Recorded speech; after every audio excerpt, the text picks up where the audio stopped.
দেখুন বন্ধুরা, ঘরে থাকা সামান্য উপকরণে তৈরি মিষ্টি পাউরুটি কতটা নরম, স্পঞ্জি, ফ্লাফি, জালিদার ও পুরো দোকানের মতো কালারফুল হয়েছে।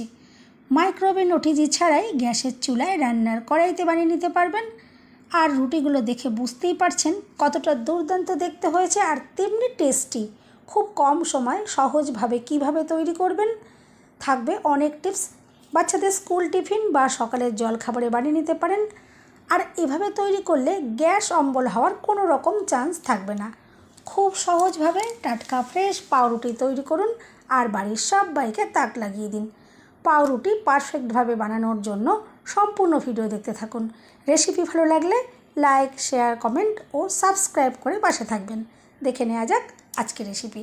নমস্কার বন্ধুরা, আমি পাপড়ি পদ্মাবতী ফুড ক্রিয়েশনে আপনাদের সবাইকে স্বাগত। মিষ্টি পাউরুটি তৈরি করার জন্য প্রথমেই একটা জায়গা নিয়ে নিয়েছি। দিয়ে নিচ্ছি 2 চামচ চিনি। এরপর নিয়েছি হাফ কাপ হালকা গরম লিকুইড দুধ। এখানে বেশি গরম দেওয়া যাবে না, আবার একদম ঠান্ডাও নয়, হালকা গরম নিতে হবে। এরপর দেখুন দিয়ে দিচ্ছি 1 চামচ ড্রাই ইস্ট। এটা আপনারা যে কোনো মুদি দোকানে খুব সহজে পেয়ে যাবেন।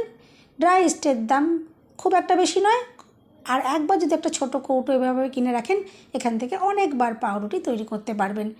দেখুন আমি 1 চামচ এখানে ড্রাই ইস্ট দিলাম। আর মাপটা বন্ধুরা আপনারা খেয়াল রাখবেন, তাহলে কিন্তু একদম পারফেক্ট দোকানের মতো পাউরুটি তৈরি করতে পারবেন। এরপরে নাড়াচাড়া করে আমি মিশিয়ে নিয়েছি। এখন উপর থেকে একটা চাপা দিয়ে দেবো, আর এটা 5 থেকে 7 মিনিট একটু রেস্টে রেখে দেবো। 5-7 মিনিট পর আমি দেখাচ্ছি। দেখুন 5-7 মিনিটের মধ্যেই কিন্তু এরকমভাবে ইস্ট ফুলে উঠবে। ইস্ট একটু কারেন্টে দেখে কিনবেন, তাহলে দেখবেন একদম দোকানের মতো পাউরুটি বানাতে পারবেন। দেখুন দেখে তো বুঝতেই পারছেন যে কত সুন্দরভাবে ইস্টের মিশ্রণটা তৈরি হয়েছে, কত সুন্দরভাবে এখান থেকে দেখুন ফুলে উঠেছে। এভাবে যদি তৈরি হয় তাহলেই বুঝতে পারবেন যে পাউরুটি একদম পারফেক্টভাবে বানানো যাবে। এরপর দেখুন এই মিশ্রণটা এখন একদম রেডি হয়ে গেছে। আমি এখন এই মিশ্রণের মধ্যে দিয়ে দিচ্ছি 2 কাপ ময়দা।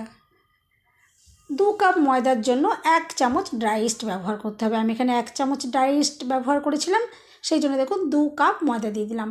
এরপরে দিয়ে দিচ্ছি স্বাদ মতো নুন, তবে স্বাদের তুলনায় সামান্য পরিমাণে একটু কম এখানে নুন ইউজ করবেন।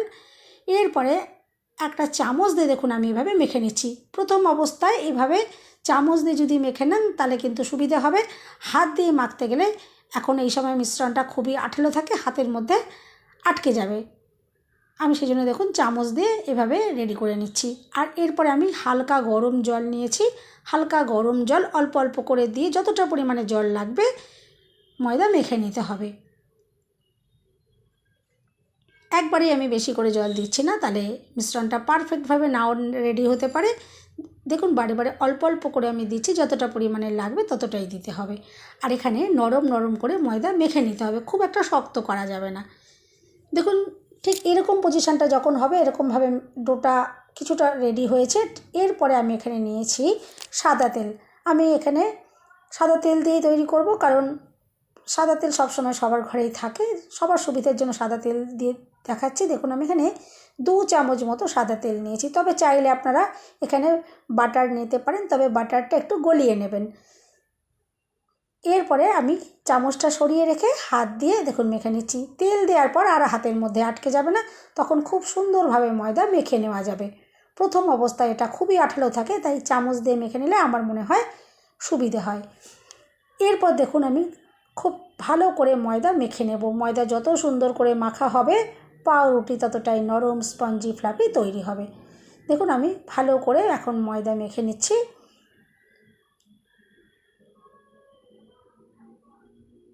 এখানে মসৃণ করে একটা ডো আমি তৈরি করে নেব।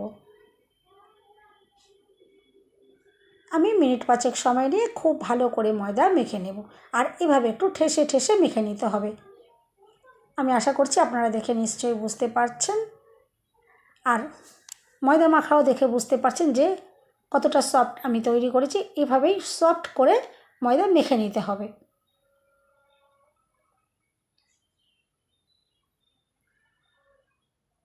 দেখুন খুব ভালো করে আমি ময়দা মেখে রেডি করে নিয়েছি। আর এভাবে দেখুন গোল করে তৈরি করে নিলাম।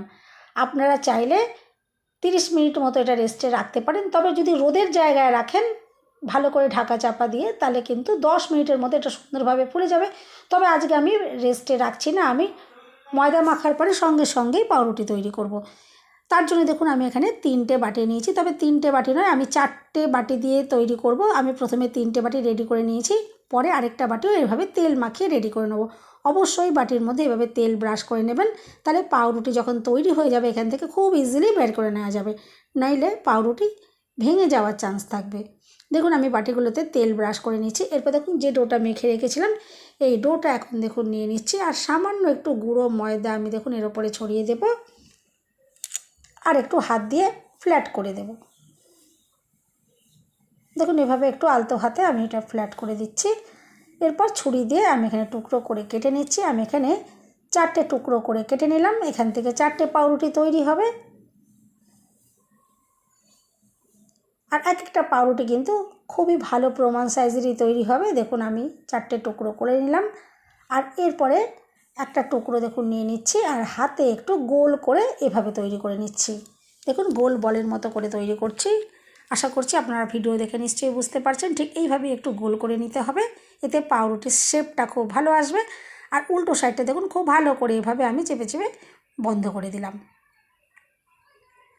দেখুন একটা লেচি রেডি করে নিয়েছি, এভাবেই 4টে লেচি আমি তৈরি করে নিয়েছি। আর এখন দেখুন যে বাটিগুলো রেডি করে নিয়েছিলাম বাটির মধ্যে আমি একটা করে লেচি রেখে দিচ্ছি। আর এখন দেখুন লেচিটা কত ছোট রয়েছে, বাটিটা পুরো খালি রয়েছে। কিন্তু এইরকম অবস্থায় যদি বেক করা হয় তাহলে পাউরুটি কিন্তু কোনো মতেই স্পঞ্জি ফ্লাফি তৈরি হবে না। তার জন্য এখানে ময়দাটাকে একটু রেস্টে রাখতে হবে। আমি প্রথম অবস্থায় কোনো রকম রেস্টে রাখিনি, তবে এই স্টেপটা কিন্তু ফলো করতেই হবে। আপনারা যদি নর্মালভাবে রাখেন তাহলে তৈরি এভাবে ফুলে উঠতে 1 ঘন্টা মতো সময় লেগে যাবে। তবে যদি আপনারা রোদের মধ্যে রেখে দেন, ভালো করে একটা কড়াই চাপা দিয়ে রোদ দিয়ে আমি এটা রেখে দিয়েছিলাম, 10 মিনিটের মধ্যে এইভাবে সুন্দরভাবে ফুলে উঠেছে। দেখুন একদম পুরো বাটি ভর্তি হয়ে গেছে। আশা করছি দেখে তো বুঝতেই পারছেন, এরকম এভাবে ফোলাতে হবে। দেখুন একটু সময় যদি রেখে দেওয়া হয় রেস্টে ভালো করে চাপা দিয়ে, তাহলে সুন্দরভাবে এভাবে ফুলে যাবে। আর এরকম যখন ফুলে উঠবে তারপরে এখানে আমি একটু দেখুন একটা ডিমের কুসুম নিয়েছি, ডিমের কুসুমটা ব্রাশ করে দেবো প্রত্যেকটা পাউরুটির ওপরে, তাহলে একদম দোকানের মতো সুন্দর কালার আসবে। তবে যে সকল বন্ধুরা নিরামিষভাবে বানাবেন আপনারা এখানে ডিমের কুসুমের পরিবর্তে লিকুইড দুধ, চিনি মেশানো একটু ঘন লিকুইড দুধ ব্রাশ করে দেবেন, তাহলে দেখবেন উপরে সুন্দর একটা কালার এসে যাবে। আমি দেখুন এভাবে আলতো হাতে একটা ব্রাশ দিয়ে ডিমের কুসুম প্রত্যেকটা পাউরুটির ওপরেই এভাবে ব্রাশ করে দেব।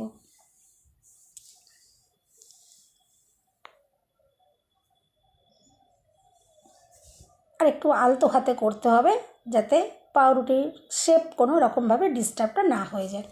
দেখুন এরপর ওপর থেকে আমি সাদা তিল একটু ছড়িয়ে দিচ্ছি, এতে যেমন দেখতে সুন্দর লাগবে খেতেও কিন্তু খুবই সুন্দর লাগবে।